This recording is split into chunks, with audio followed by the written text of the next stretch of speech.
Chapitre 48. Affaires de famille. Athos avait trouvé le mot « affaire de famille ». Une affaire de famille n'était point soumise à l'investigation du cardinal. Une affaire de famille ne regardait personne. On pouvait s'occuper devant tout le monde d'une affaire de famille. Ainsi, Athos avait trouvé le mot « affaire de famille ». Aramis avait trouvé l'idée, les laquais. Porthos avait trouvé le moyen, le diamant. D'Artagnan seul n'avait rien trouvé, lui ordinairement le plus inventif des quatre. Mais il faut dire aussi que le nom seul de Milady le paralysait. Ah si, nous nous trompons, il avait trouvé un acheteur pour le diamant. Le déjeuner chez M. de Tréville fut d'une gaieté charmante.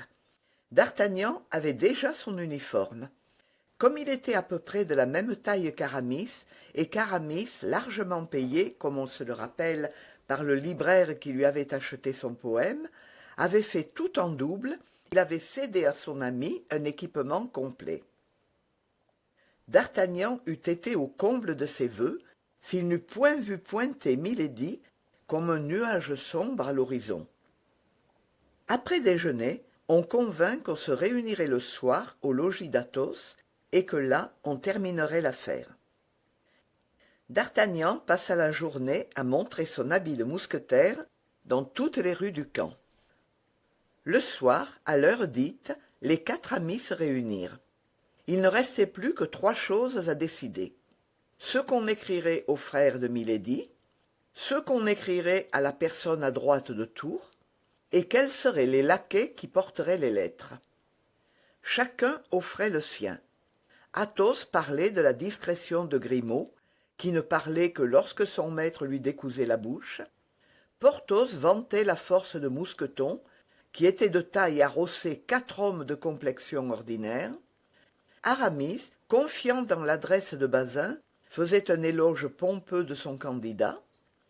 Enfin, D'Artagnan avait foi entière dans la bravoure de Planchet et rappelait de quelle façon il s'était conduit dans l'affaire épineuse de Boulogne.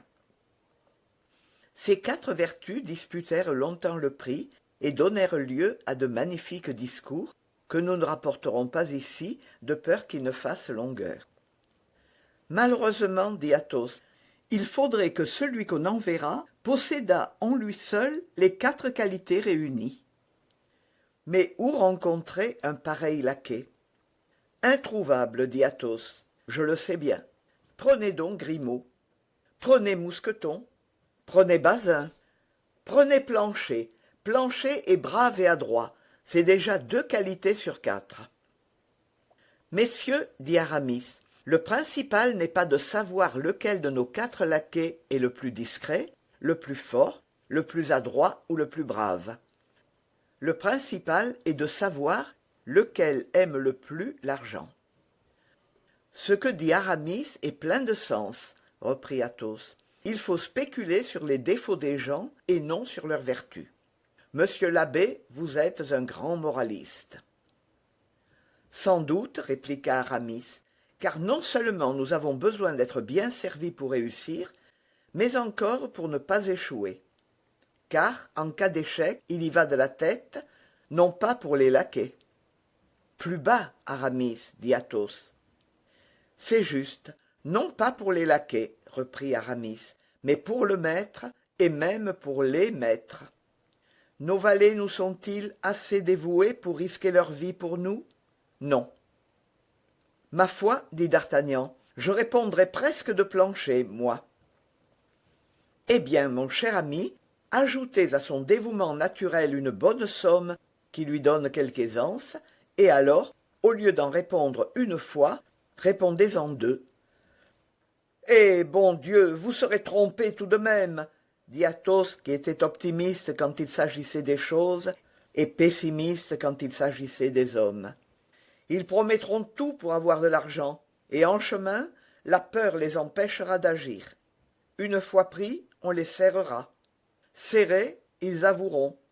Que diable, nous ne sommes pas des enfants. Pour aller en Angleterre, Athos baissa la voix. Il faut traverser toute la France semée d'espions et de créatures du cardinal. Il faut une passe pour s'embarquer. Il faut savoir l'anglais pour demander son chemin à Londres. Tenez, je vois la chose bien difficile. Mais point du tout, dit d'Artagnan, qui tenait fort à ce que la chose s'accomplît. Je la vois facile, au contraire, moi. Il va sans dire, parbleu, que si l'on écrit à lord de Winter des choses par-dessus les maisons, des horreurs du cardinal... Plus bas, dit Athos. Des intrigues et des secrets d'État, continua d'Artagnan en se conformant à la recommandation. Il va sans dire que nous serons tous roués vifs. Mais, pour Dieu, n'oubliez pas, comme vous l'avez dit vous-même, Athos, que nous lui écrivons pour affaires de famille, que nous lui écrivons à cette seule fin qu'il mette Milady, dès son arrivée à Londres, hors d'état de nous nuire. Je lui écrirai donc une lettre à peu près en ces termes. Voyons, dit Aramis en prenant par avance un visage de critique. Monsieur et cher ami. Ah oui, cher ami à un Anglais, interrompit Athos. Bien commencé, bravo d'Artagnan. Rien qu'avec ce mot-là, vous serez écartelé, au lieu d'être roué vif. Eh bien, soit, je dirai donc monsieur tout court. Vous pouvez même dire milord, reprit Athos qui tenait fort aux convenances. Milord, vous souvient-il du petit enclos aux chèvres du Luxembourg? Bon, le Luxembourg à présent. On croira que c'est une allusion à la reine-mère. Voilà qui est ingénieux, dit Athos. Eh bien, nous mettrons tout simplement « Milord, vous souvient-il de certains petits enclos où l'on vous sauva la vie ?» Mon cher d'Artagnan, dit Athos, vous ne serez jamais qu'un fort mauvais rédacteur. Où l'on vous sauva la vie. Fi donc, ce n'est pas digne. On ne rappelle pas ces services-là à un galant homme. Bienfait reproché, offense faite. Ah, mon cher, dit d'Artagnan, vous êtes insupportable, et s'il faut écrire sous votre censure, ma foi, j'y renonce. Et vous faites bien. Maniez le mousquet et l'épée, mon cher, vous vous tirez galamment des deux exercices. Mais passez la plume à monsieur l'abbé, cela le regarde. Ah oui, au fait, dit Porthos, passez la plume à Aramis, qui écrit des thèses en latin, lui. Eh bien, soit, dit d'Artagnan, rédigez-nous cette note, Aramis. Mais, de par notre Saint-Père le Pape, tenez-vous serré, car je vous épluche à mon tour, je vous en préviens. Je ne demande pas mieux, dit Aramis avec cette naïve confiance que tout poète a en lui-même. Mais qu'on me mette au courant. J'ai bien ouï dire de ci, de là, que cette belle sœur était une coquine, j'en ai même acquis la preuve en écoutant sa conversation avec le cardinal. Plus bas donc, sacrebleu, dit Athos. Mais, continua Aramis, le détail m'échappe. Et à moi aussi, dit Porthos. D'Artagnan et Athos se regardèrent quelque temps en silence. Enfin Athos, après s'être recueilli, et en devenant plus pâle encore qu'il n'était de coutume, fit un signe d'adhésion. D'Artagnan comprit qu'il pouvait parler. « Eh bien, voici ce qu'il y a à dire, reprit d'Artagnan. Milord, votre belle-sœur est une scélérate qui a voulu vous faire tuer pour hériter de vous. Mais elle ne pouvait épouser votre frère, étant déjà mariée en France et ayant été... » D'Artagnan s'arrêta comme s'il cherchait le mot en regardant Athos. « Chassée par son mari, » dit Athos. « Parce qu'elle avait été marquée, » continua d'Artagnan. « Bah !» s'écria Porthos, « impossible. Elle a voulu faire tuer son beau-frère ?»« Oui. » « Elle était mariée ?» demanda Aramis. « Oui. »« Et son mari s'est aperçu qu'elle avait une fleur de lis sur l'épaule ?» s'écria Porthos. « Oui. » Ces trois oui avaient été dits par Athos, chacun avec une intonation plus sombre. « Et qui l'a vue, cette fleur de lis ?» demanda Aramis. « D'Artagnan et moi, ou plutôt, pour observer l'ordre chronologique, moi et d'Artagnan. » répondit Athos. Et le mari de cette affreuse créature vit encore? Dit Aramis. Il vit encore. Vous en êtes sûr? J'en suis sûr.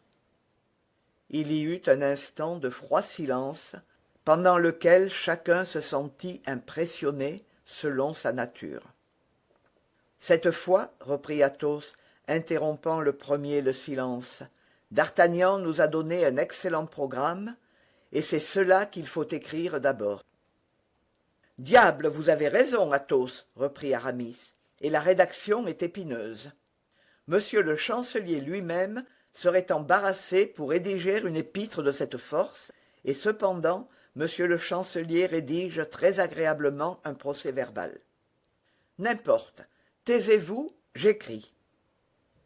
Aramis, en effet, prit la plume, réfléchit quelques instants, se mit à écrire 8 ou 10 lignes d'une charmante petite écriture de femme, puis, d'une voix douce et lente, comme si chaque mot eût été scrupuleusement pesé, il lut ce qui suit.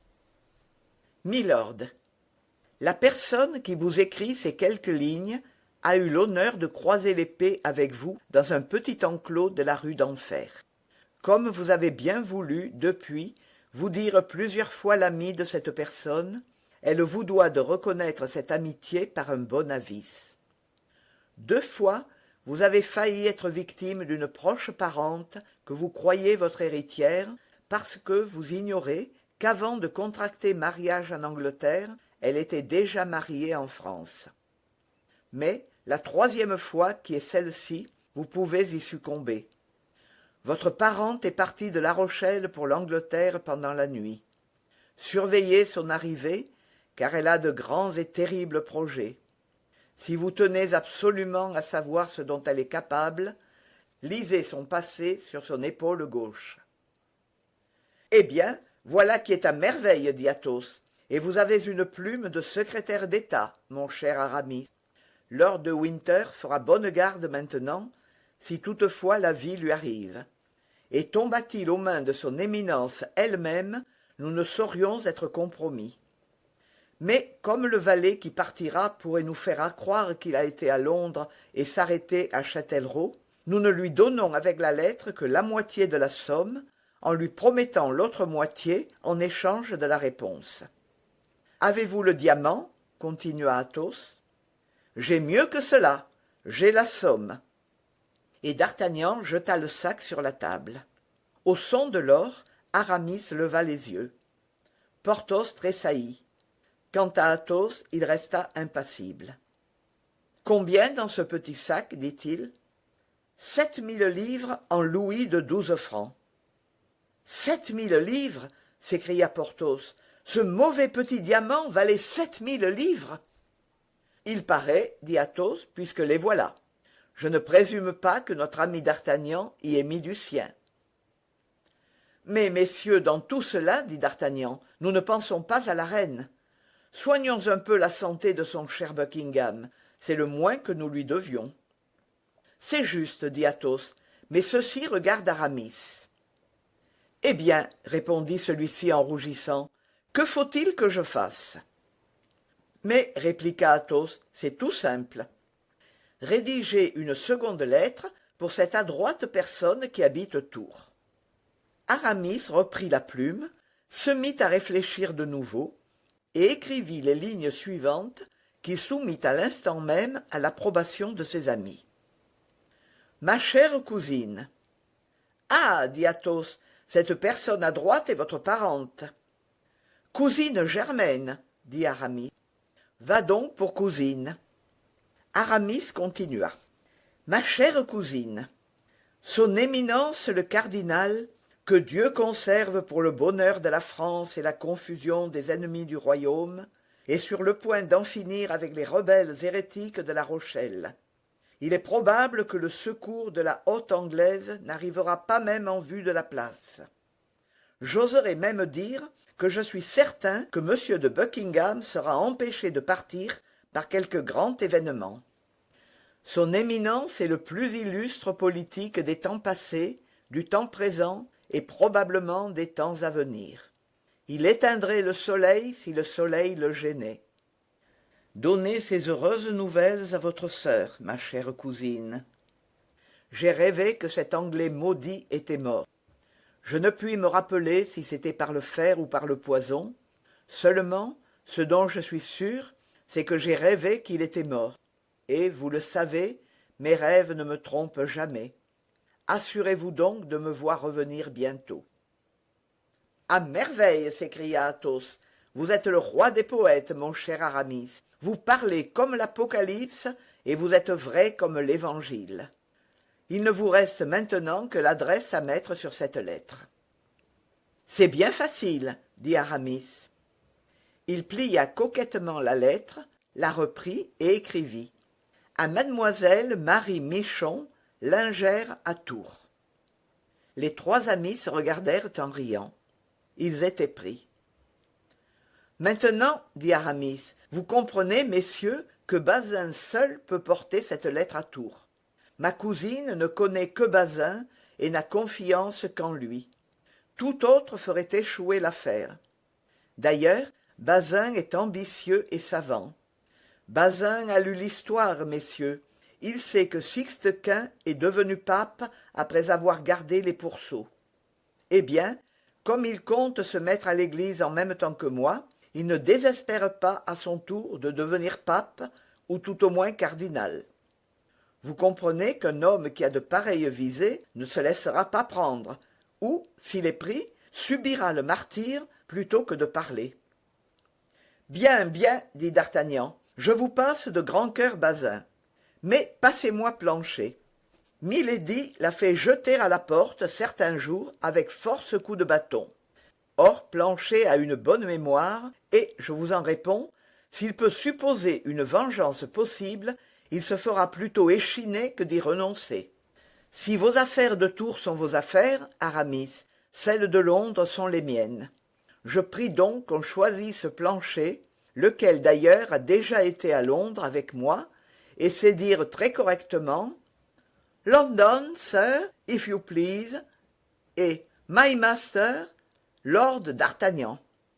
Avec cela, soyez tranquille, il fera son chemin en allant et en revenant. En ce cas, dit Athos, il faut que Planchet reçoive 700 livres pour aller et 700 livres pour revenir. Et Bazin, 300 livres pour aller et 300 livres pour revenir. Cela réduira la somme à 5000 livres. Nous prendrons 1000 livres chacun pour les employer comme bon nous semblera, et nous laisserons un fonds de 1000 livres que gardera l'abbé pour les cas extraordinaires ou les besoins communs. Cela vous va-t-il? Mon cher Athos, dit Aramis, vous parlez comme Nestor, qui était, comme chacun sait, le plus sage des Grecs. Eh bien, c'est dit, reprit Athos. Planchet et Bazin partiront. À tout prendre, je ne suis pas fâché de conserver Grimaud. Il est accoutumé à mes façons et j'y tiens. La journée d'hier a déjà dû l'ébranler, ce voyage le perdrait. On fit venir Planchet et on lui donna des instructions. Il avait été prévenu déjà par d'Artagnan, qui, du premier coup, lui avait annoncé la gloire, ensuite l'argent, puis le danger.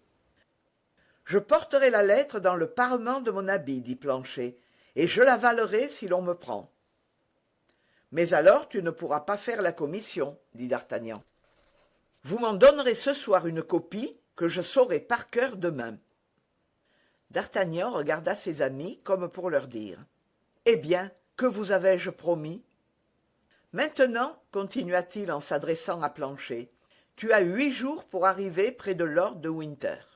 Tu as 8 autres jours pour revenir ici, en tout 16 jours. Si le 16e jour de ton départ, à 8 heures du soir, tu n'es pas arrivé, pas d'argent, fût-il 8 heures 5 minutes. Alors, monsieur, dit Planchet, achetez-moi une montre.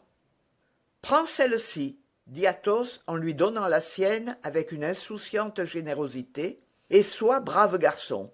Songe que, si tu parles, si tu bavardes, si tu flânes, tu fais couper le cou à ton maître, qui a une si grande confiance dans ta fidélité qu'il nous a répondu de toi. Mais songe aussi que s'il arrive par ta faute malheur à d'Artagnan, je te retrouverai partout, et ce sera pour t'ouvrir le ventre. « Ah, monsieur !»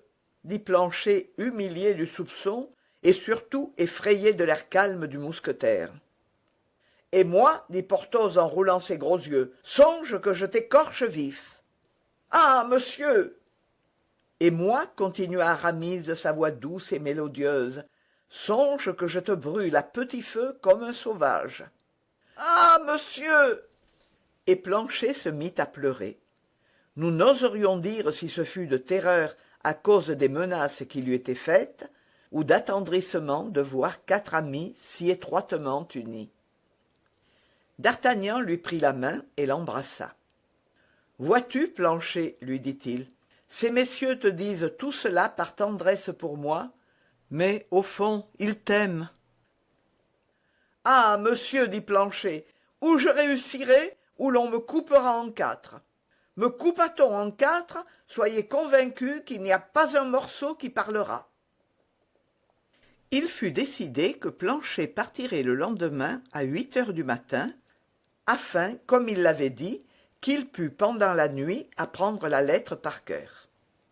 Il gagna juste 12 heures à cet arrangement. Il devait être revenu le 16e jour à 8 heures du soir. Le matin, au moment où il allait monter à cheval, D'Artagnan, qui se sentait au fond du cœur un faible pour le duc, prit Planchet à part. « Écoute, lui dit-il, quand tu auras remis la lettre à Lord de Winter et qu'il l'aura lue, tu lui diras encore « Veillez sur sa grâce, Lord Buckingham, car on veut l'assassiner. » Mais ceci, Planchet, vois-tu, c'est si grave et si important que je n'ai pas même voulu avouer à mes amis que je te confierais ce secret, et que, pour une commission de capitaine, je ne voudrais pas te l'écrire. « Soyez tranquille, monsieur, dit Planchet, vous verrez si l'on peut compter sur moi. » Et, monté sur un excellent cheval, qu'il devait quitter à 20 lieues de là pour prendre la poste, Planchet partit au galop, le cœur un peu serré par la triple promesse que lui avaient faite les mousquetaires, mais du reste dans les meilleures dispositions du monde. Bazin partit le lendemain matin pour Tours et eut 8 jours pour faire sa commission. Les quatre amis, pendant toute la durée de ces 2 absences, avaient, comme on le comprend bien, plus que jamais l'œil au guet, le nez au vent et l'oreille aux écoutes. Leur journée se passait à essayer de surprendre ce qu'on disait, à guetter les allures du cardinal et à flairer les courriers qui arrivaient. Plus d'une fois, un tremblement insurmontable les prit lorsqu'on les appela pour quelque service inattendu. Ils avaient d'ailleurs à se garder pour leur propre sûreté. Milady était un fantôme qui, lorsqu'il était apparu une fois aux gens, ne les laissait pas dormir tranquillement. Le matin du 8e jour, Bazin, frais comme toujours et souriant selon son habitude, entra dans le cabaret de Parpaillot, comme les quatre amis étaient en train de déjeuner, en disant, selon la convention arrêtée, « Monsieur Aramis, voici la réponse de votre cousine. » Les quatre amis échangèrent un coup d'œil joyeux. La moitié de la besogne était faite. Il est vrai que c'était la plus courte et la plus facile. Aramis prit, en rougissant malgré lui, la lettre qui était d'une écriture grossière et sans orthographe. « Bon Dieu !» s'écria-t-il en riant, « décidément, j'en désespère. Jamais cette pauvre Michon n'écrira comme monsieur de Voiture. »« Qu'est-ce que cela veut dire, cette pauvre pigeon ?»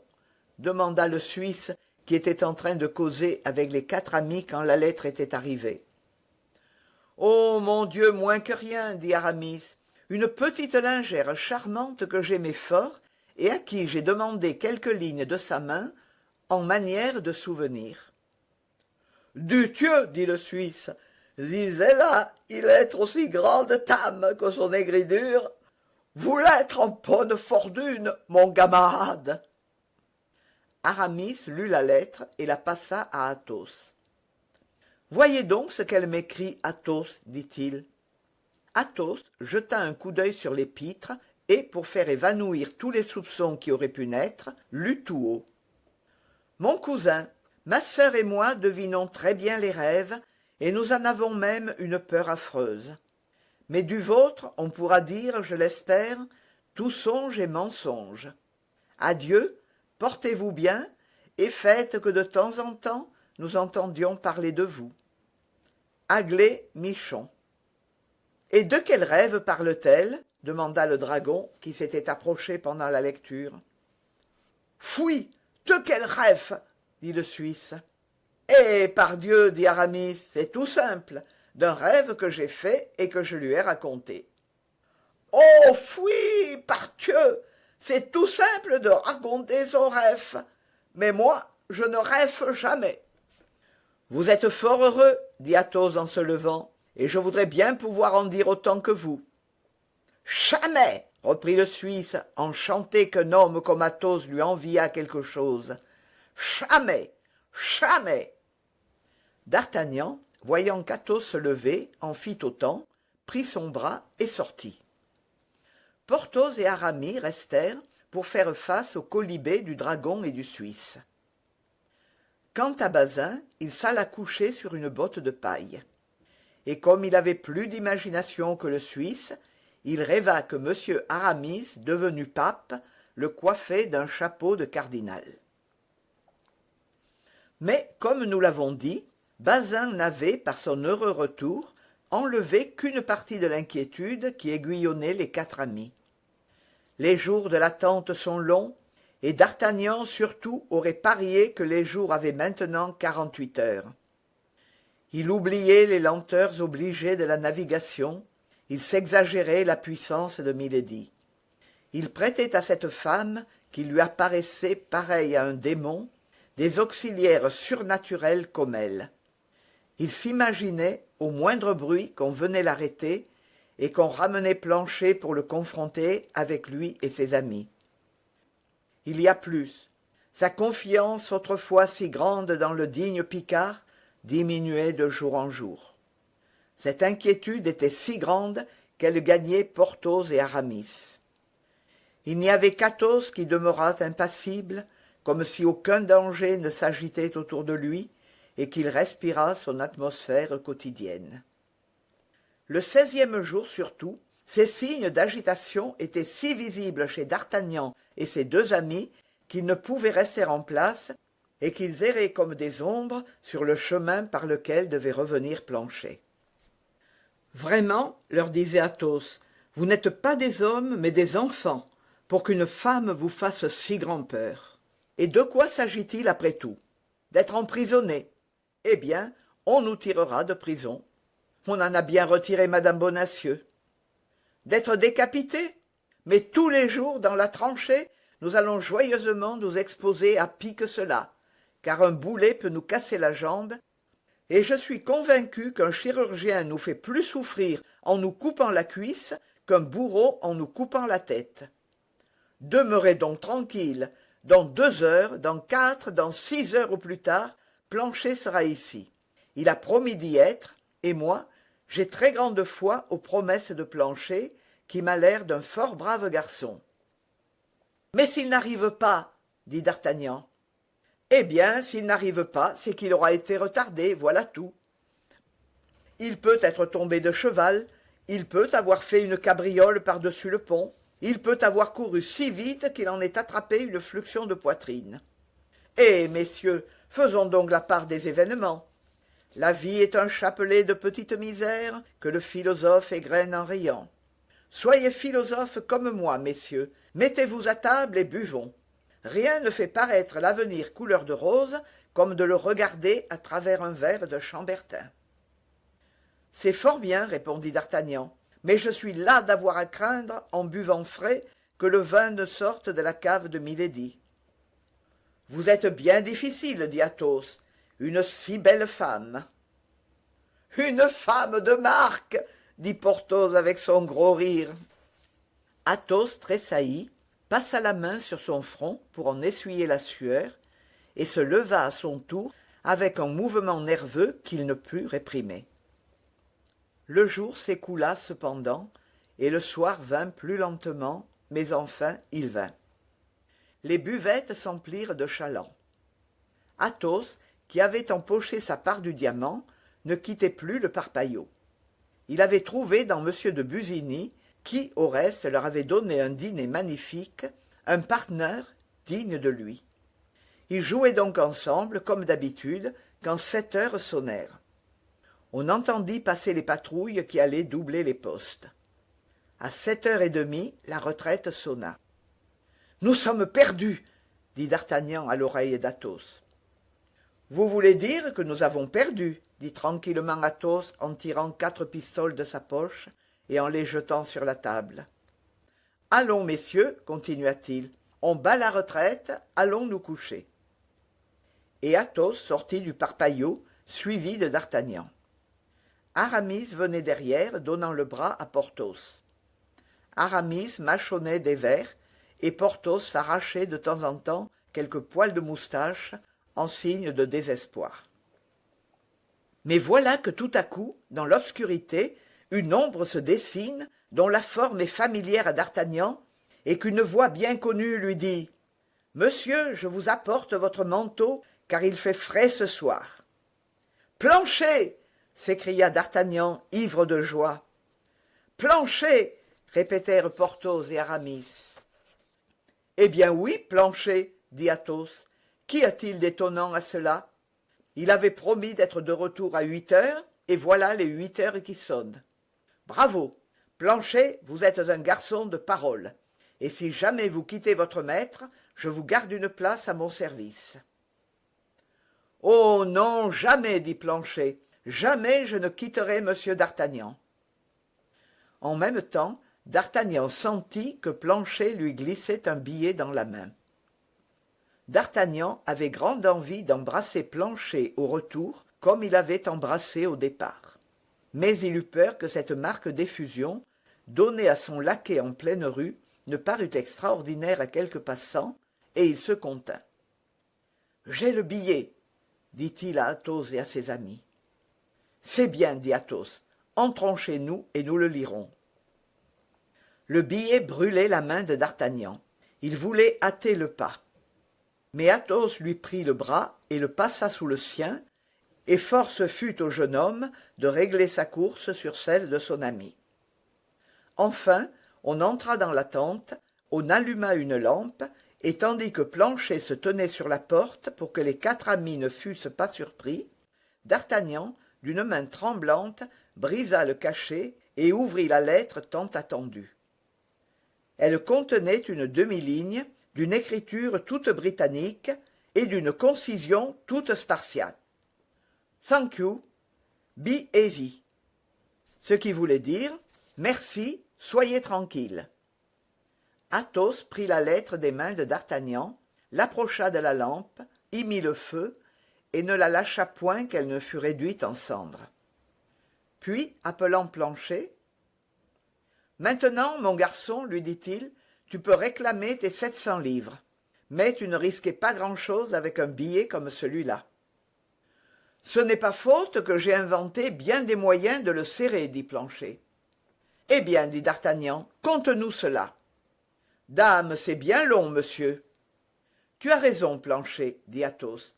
D'ailleurs, la retraite est battue, et nous serions remarqués en gardant de la lumière plus longtemps que les autres. »« Soit, dit d'Artagnan, couchons-nous.